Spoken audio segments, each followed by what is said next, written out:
please, let him in, Daddy, cried Susie, the older of the two girls. Now, girls, no squabbling or you'll frighten it. Around on the floor, enjoying the little girl's attention. No, mine, insisted Susie. She beamed as she spotted the cat. He's come back. Two little girls ran excitedly down the hall towards the front door.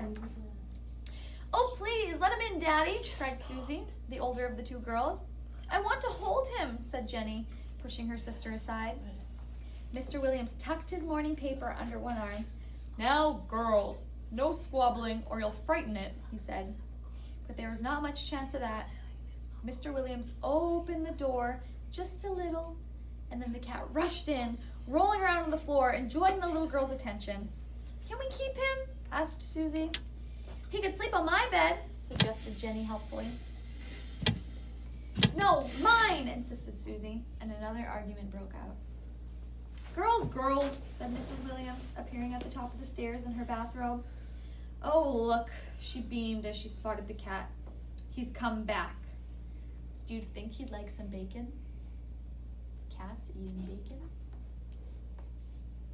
The cat rolled onto its back and pedaled an imaginary bicycle, which meant, I'd love some.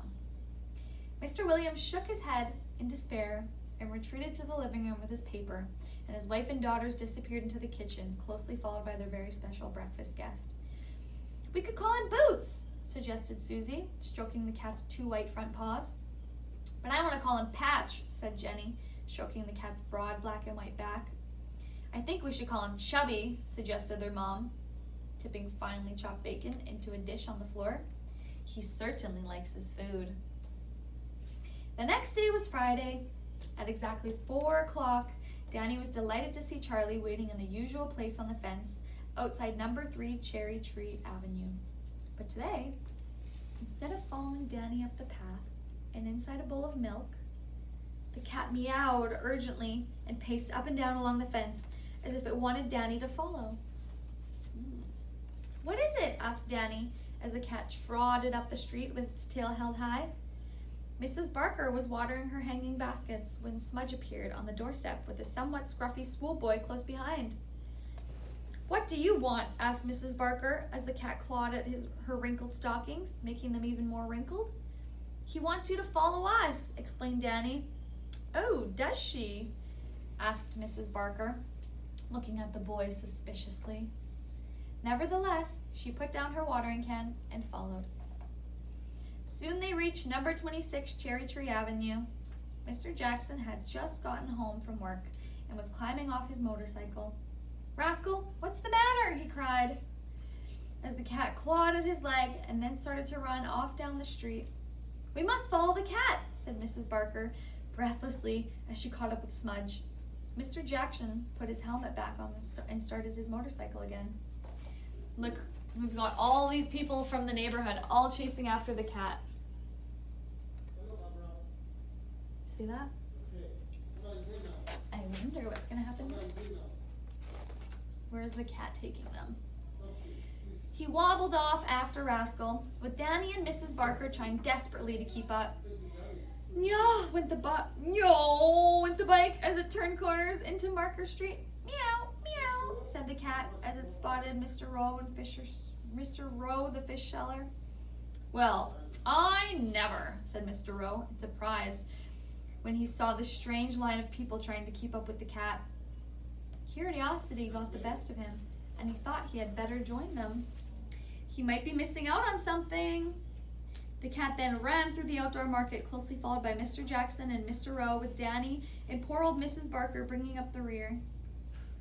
People gazed in amazement at the cat, and its pursuers disappeared around the corner into the playground. Mrs. Williams was pushing her two daughters on the swings. Look, it's Socks, cried Susie. No, it's Patch, corrected Jenny, and they both jumped off the swings and followed Mr. Jackson, Mr. Rowe, Danny, and Mrs. Barker, whose stockings were now very, very wrinkled. At last, and much to everyone's relief, the cat stopped. They all looked at each other, feeling slightly awkward and embarrassed. And then they all looked down at the cat. She seemed to be smiling as with her nose, she gently made a gap in the hedge to reveal 6 beautiful black and white kittens. kitten all ready and waiting for their new owners to take them to their perfect new home. Wasn't that a good one? See, every single person in the neighborhood thought that that was their cat. The cat went from house to house to house to house. But now each one of those people is going to have a kitten. So they're all going to have their own cat now. Kind of cool, hey? Would any of you let a stray cat into your house? If a cat came running up to your door and wanted to come in, John's saying yes. John would let a stray cat in the house.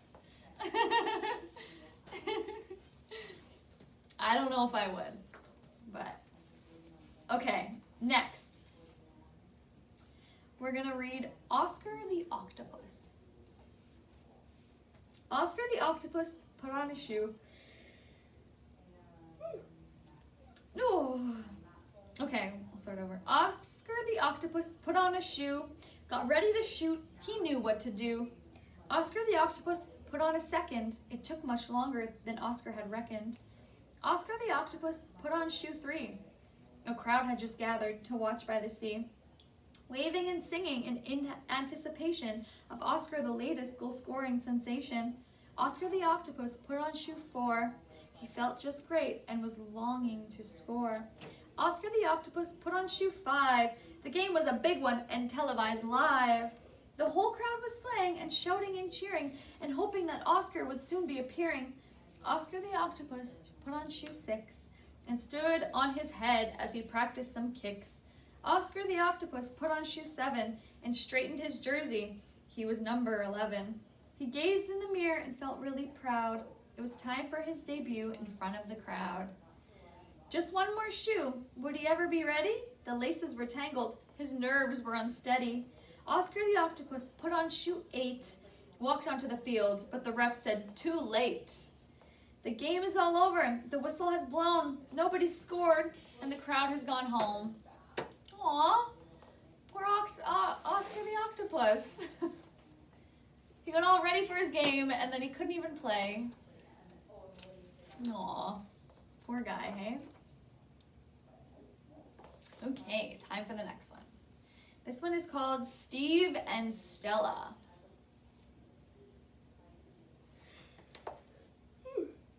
Okay.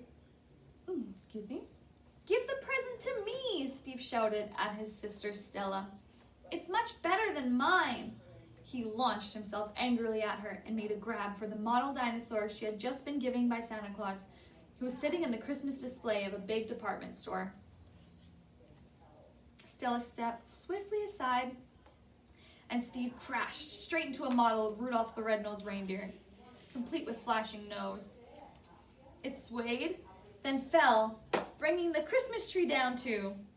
The decorations went flying, and waiting children ran away, shrieking for safety. Uh-oh. Look at her, she looks mad. She does not want to give up her dinosaur.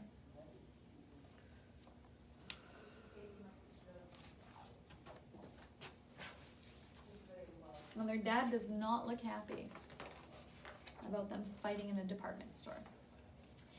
Steve and his sister Stella fought all the time, and it drove their parents mad. Siblings, eh? Steve and Stella always thought they were being treated unfairly. If one was given a present, the other would fly into a rage, either because he or she didn't want one or because they thought it was better than theirs. Often, it ended in a fight, and usually the present got broken. Their fight over Santa's present was one of their worst battles. They got a severe scolding from their parents and had to clean up the mess they had made, paying for the damage out of their allowance. Good stories making me all tired. But it made no difference. They still kept fighting. Then, one day, something so extraordinary happened to them that they never ever fought again. Ooh, I wonder what it could be. It was a Saturday, and it started out like any other Saturday, with an argument, of course. Steve and Stella had decided to go fishing. They had started to argue, however, about who would use the best fishing rod first. They were both standing by the stream at the back of their house, calling for their mother and shouting, "I want it! No, no, I want it!" at the top of their voices. "Be quiet, both of you," snapped their mother. "If you can't stop arguing, you will have to fish with it together. Just don't break it." And with that warning, she went back to the house. So Steve and Stella both grabbed the same rod.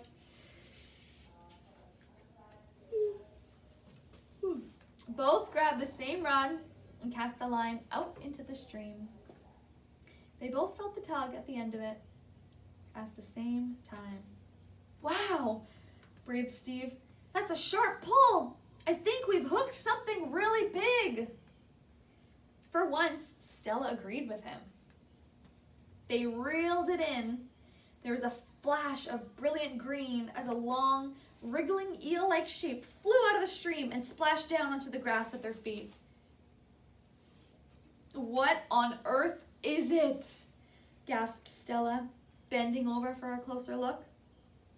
Then she shrieked in amazement, "It looks human!" "Don't be ridiculous," sighed Steve. But as he pushed Stella aside, he got a shock. "Would you be so good as to remember this hook?" piped a shrill, indignant voice from the ground.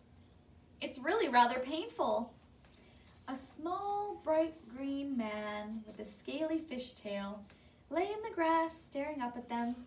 Steve and Stella gazed silently at one another in wide-eyed disbelief. "It can talk," they breathed. "Yes, I can talk," the man-fish responded angrily. "Now, will you please do as I ask?" Too stunned to argue, Stella carefully removed the hook from the strange creature's tail. "Thank you so much," the man-fish squeaked. Then, as quick as a flash, he slithered through the grass and dived back into the stream. Steve and Stella tumbled down the bank as they chased after him. They landed headfirst in the stream with a great splash and then accused each other of letting the man-fish escape. At last they climbed out, soaked to the skin. "No one will believe us now," moaned Steve. A bright green head popped up through the water, just out of reach. This is the little green man.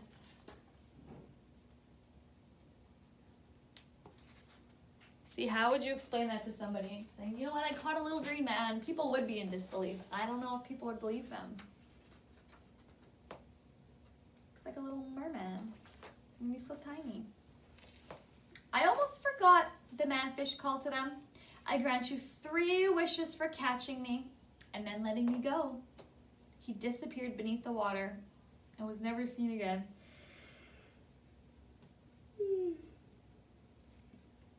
Whew. Oh, did I make John yawn? All these stories are making me sleepy. I'm gonna be ready for a nap after this. Just kidding. Okay. He disappeared beneath the water and was never seen again. Steve and Stella looked at one another. Were they dreaming? Had they really been granted 3 wishes? "I've read about this kind of thing in fairy stories," said Steve doubtfully. "But everyone knows that that's all make-believe." "Well, it can't be make-believe, can it?" Stella retorted. "What about the little green man?" "He was a fairy tale creature, all right." Steve agreed that they had actually hooked a creature that could talk and was half man and half fish. "But I bet you're wrong about the wishes," he scoffed. "That's fine with me, Mr. Know-it-all," sneered Stella. "I'll take all 3 wishes. Now, what should I wish for first?" "Oh, no, you don't," said Steve, hurriedly putting a hand over her mouth to stop her. Furious, Stella struggled away and tried to stop Steve from speaking. He pushed her away roughly, making her even more angry. Before they knew it, they had started fighting, and the wish went straight out of their head. Eventually, exhausted and feeling cold and hungry, Steve and Stella stopped fighting and flung themselves down to the grass. "I'm starving," complained Steve. "I wish I had a giant sausage to eat." "Uh-oh," he said, "I wish." There goes one of his wishes.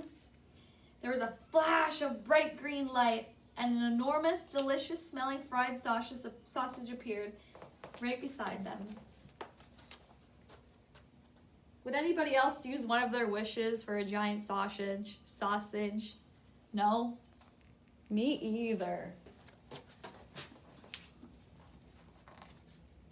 Steve and Stella stared at it, unable to believe their eyes and too amazed to speak. Stella was the first to recover. "You silly idiot! You've wasted a precious wish," she screamed at her brother, beside herself with rage. "I wish you were that stupid sausage. That would teach you a lesson." Uh-oh. She said, "I wish" again. There goes their second wish.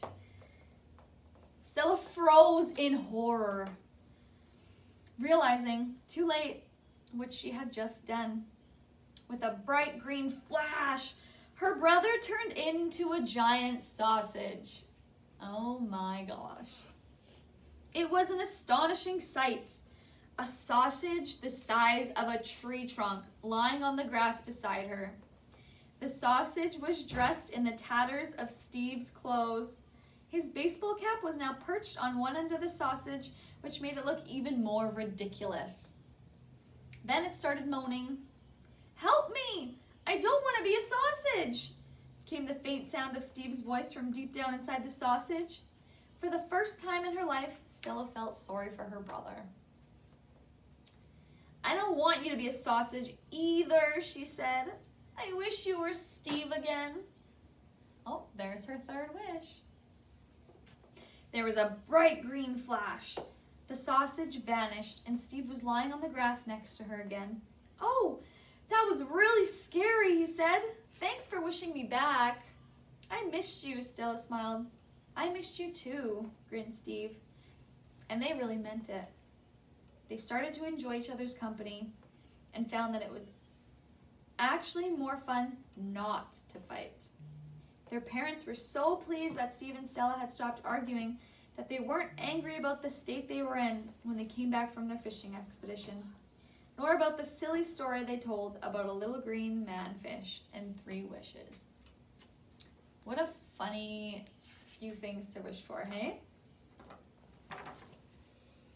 That one's good.